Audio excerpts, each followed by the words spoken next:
The most important thing this early on in the preseason is getting the new guys up to speed and teaching them the Patriot way. Despite the weather early on, thousands of fans flooded in to cheer on their favorite players, of course, Tom Brady, welcomed to a standing ovation. And Tom Brady, who just negotiated $5 million worth of incentives into his contract, is not expected to take any snaps tonight, but it's a good opportunity for the rookies and newcomers to get their feet wet. He was almost flawless on the mound and equally as impressive in the batter's box. The Bobcats' hot start gave it a 24-point cushion heading into the break, and Baker Dunleavy's freshman sure didn't play like it. If Quinnipiac advances to that second round, it is #1 overall seed in women's basketball dynasty UConn that awaits. During practice today, news broke that wide receiver Jordan Matthews' hamstring injury is a little more serious than previously expected. We didn't see Tom Brady in the preseason opener, but he wants to get out there and play in this Super Bowl rematch. He faced the tough decision whether to go pro right out of high school or go to college, and just last week he pulled his name out of the MLB draft to attend the University of Virginia. Now, winning 2 games in the MAC tournament might seem like a great accomplishment for the team that was picked to finish last in the conference, but right now it's a tough pill to swallow.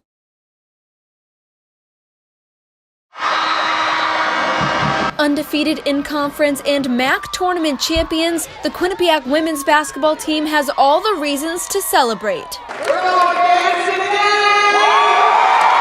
After last season's improbable Sweet 16 run, the Bobcats will try to make noise once again, this time as a 9 seed and facing the Miami Hurricanes for the 2nd year in a row. Smart play on the committee's part, really creating that interest and intrigue, and obviously planting a revenge seed a little bit for Miami. You know, we've played them last year, still pretty fresh. You know, we're familiar with their personnel and how they play, so I think it'll be a fun matchup. Right now, the Hurricanes are on the forefront of the Bobcats' minds, especially with it being a revenge game for Miami.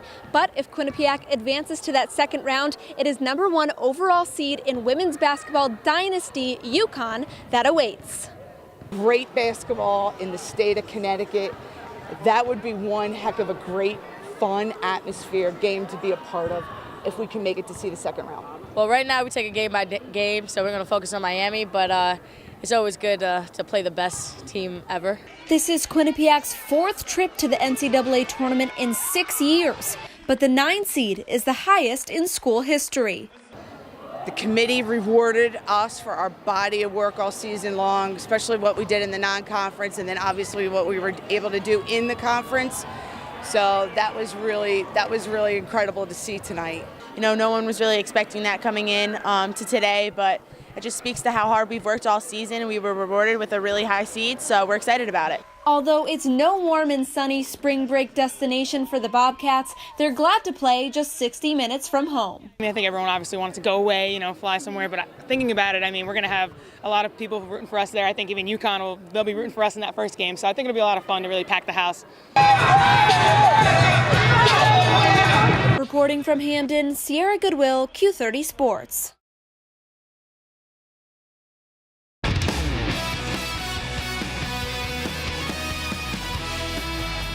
Rick Porcello's horrendous outing against the Blue Jays, a distant memory tonight in Philadelphia. He was almost flawless on the mound and equally as impressive in the batter's box as the Sox win yet again. Porcello was dialed in from the start, didn't allow a hit until the 5th inning. He finished the night with 10 Ks. Batters had no chance with his hook tonight. Offense rarely an issue for this team. Sandy Leone flat out tattoos one to right center. He doesn't do that often, but when he does, it's 1-0 Sox. Now Reese Hoskins taking that curveball downtown. Game tied at 1 apiece. Now Brock Holt, pinch hitting for Porcello in the 8th, likes the first pitch. He bangs it off the second deck and right, and J.D. Martinez loves it. Craig Kimbrell in there to close it, looking for his 36th save, and gets it. Got to throw to first to wrap it up, and Sandy doesn't miss that. Red Sox take it 2-1. They're 86-35. The Yankees hosting the Rays. That's Jalen Beeks, former Sox pitcher on the hill for Tampa Bay.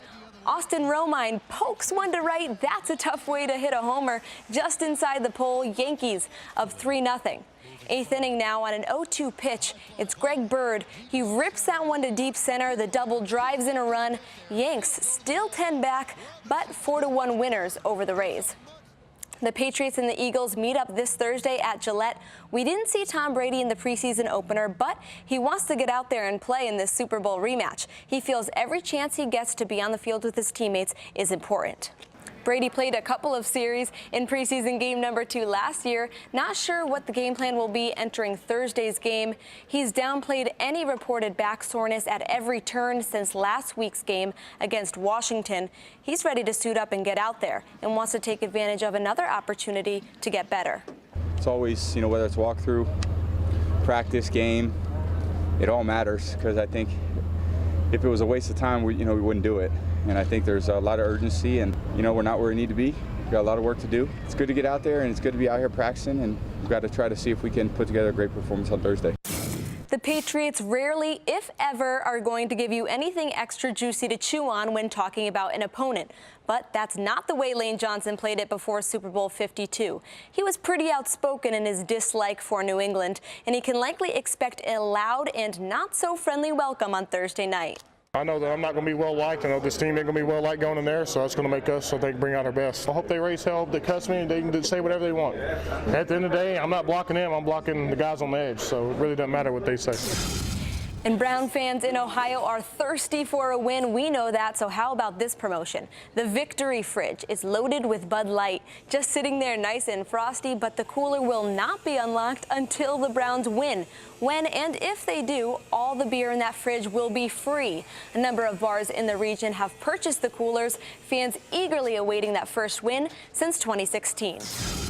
And the play of the night comes from Philadelphia. Gotta tip the cap to these two guys. They are going all out. Foul ball down the third baseline. Hey, I guess teamwork makes the dream work, and that guy takes home a baseball.